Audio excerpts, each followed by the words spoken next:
All right, today we're talking about getting your baby to sleep through the night, which, trust me, when you are going through this, it is the most important thing in the universe. So, I have had 6 of my own, and I use the same method with all 6. So today I'm going to talk about the method that worked for me, although if you go on the internet, there'll be a godzillion methods, and you can try a whole bunch of different ones. I'm just going to talk today about the one that I found worked the best.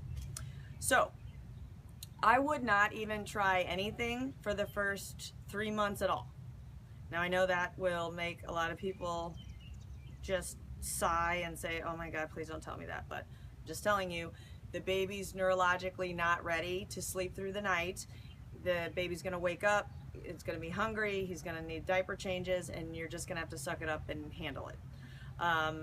It will pass. When the baby is 6 months, you can rest easy that the baby is going to be able to neurologically, and the baby's little tummy is going to be able to handle 6 to 8 hours of solid sleep, and they will be able to neurologically put themselves back to sleep. So I know me as a soft-hearted mommy, I was thinking, oh my gosh, the baby's not going to be able to fall asleep without me. How am I going to be able to do this? But I knew that in my head, all right, I know the baby can put themselves back to sleep, so I could allow myself to listen to a few minutes of crying because I knew that biologically and neurologically it was okay. So that's my caveat for the soft-hearted mommies. It's going to be okay once you hit, for sure, 6 months, but don't even try it before 3 months. Sorry. All right, so if you get yourself to the 3 to 6 months, I would suggest the Ferber method. That is the method that I use. That is the method that worked all 6 times beautifully for me.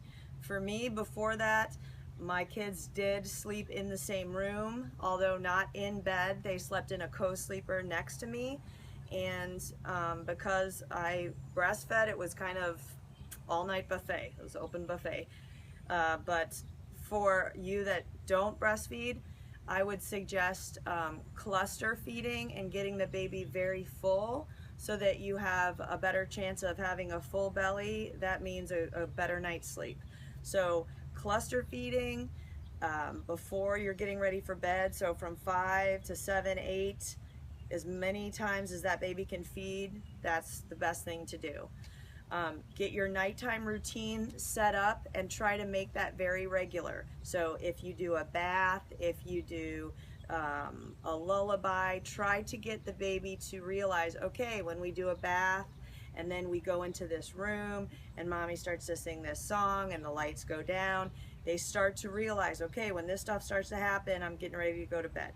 So all of those things are helpful to get the baby trained to understand this is how the routine goes. There are a lot of other programs, like I said, besides the Ferber program, and if you go to my website, www.draronchannon.com, we're going to talk about a few of those, such as scheduled awakenings, reinforced sleep rhythms, and the family bed. I'm not going to talk about those today because those things didn't really work for my 6. The Ferber method is what I'm going to talk about. In that method, you do all of your bedtime routine and you put the baby in the crib while they're still awake. They're sleepy, but they haven't fallen fully asleep. That's very important because what you're doing is you're training the baby to fall asleep on their own. So you put them in bed, they're sleepy, but they're not fully asleep. You can pat them and you can soothe them, but you are walking out of the room while they're still slightly awake. You walk out of the room, you are soothing them, saying, I love you, I'll see you in the morning, have a good night's sleep, and then you leave. The baby is going to probably cry. You tell yourself, I'm going to give the baby 5 minutes. You time it, and if you're like me, you'll probably sit outside and cry also. I cried harder than the baby. It was embarrassing. It's true. None of my babies cried for as long as I dreaded and thought they would. It wasn't as bad as I had thought. But 5 minutes, you go back in. You pat the baby, you soothe the baby, you calm the baby down. When you get the baby calmed down, don't let the baby fall asleep. You don't pick the baby up. You pat and soothe the baby, keeping the baby in the crib. Once the baby gets calmed down but not asleep, You tell the baby, I love you, good night, I'll see you in the morning. You walk back out. This time you wait 10 minutes. Baby's crying, you wait 10 minutes. Literally, you got your watch. You'll be sweating, crying, maybe vomiting outside in the hall, just like me. It's amazing. It's terrible, terrible. You come back in, 10 minutes. Come back in, same thing. Don't pick the baby up. You pat the baby, you calm the baby. If the baby has, you know, a dirty diaper, yes, then you pick the baby up and change the baby.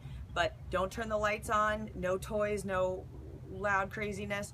Do your business, get the baby changed, put the baby back in bed. Calm the baby back down. When the baby's calmed down, not asleep, leave the room. 15 minutes. So you see you're increasing by 5 minutes. That goes on until the baby falls asleep. I swear to you, I never had to go past, I think the longest I ever went was 12 minutes. But most of my kids were asleep before the 10-minute interval, all of them. So the next night, the first interval you go in is the 10-minute interval. And then the next night, the first interval you go in is the 15-minute interval. And if you stick with this routine, I promise you, everybody that I have talked to, sorry about the airplane, everybody that I have talked to, I have never heard somebody that it has taken longer than 2 weeks with their child. Most people, it gets done in a week. It might be terrible the first day or two, but if you stick with it and you follow it, it will work, and you will have a happy house, a happy child, happy parents. Everybody will be well rested.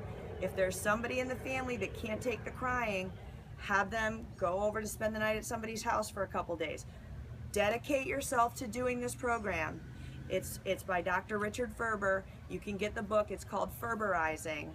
But that is the basic method. Check my website. We'll give you more details. Trust me, it works.